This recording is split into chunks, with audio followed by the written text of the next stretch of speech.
Bienvenue sur ma chaîne YouTube. Moi, c'est Arthur Durand.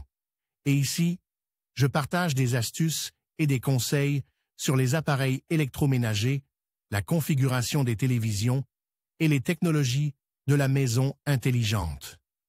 Si vous cherchez des solutions pratiques et des idées utiles, vous êtes au bon endroit.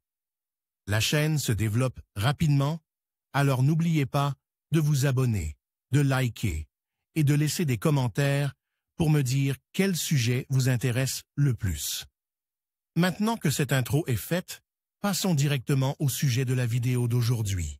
De nombreux fabricants de téléviseurs proposent divers paramètres qui devraient caractériser la qualité de l'image sur le téléviseur. Y compris le paramètre Vizio a été inventé, taux de rafraîchissement effectif. D'une part, la fréquence de mise à jour de l'image sur l'écran indique la fréquence de changement des images sur l'écran du téléviseur. Mais Vizio dans les spécifications des téléviseurs indique le paramètre Effective Refresh Rate, ce qui compte 240 Hz, 120 Hz. 60 Hz. Effective Refresh Rate, est un paramètre virtuel inventé par Vizio. Il indique que l'image à l'écran du visualiseur ressemblera à une image avec une fréquence d'image de 240 Hz. En fait, ce paramètre est surestimé et doit être compris s'il est indiqué dans les spécifications techniques. Effective Refresh Rate 240 Hz. Le téléviseur est équipé d'une matrice prenant en charge 120 images par seconde. Profondeur de couleur 10 bits. Zone de gradation 48-256.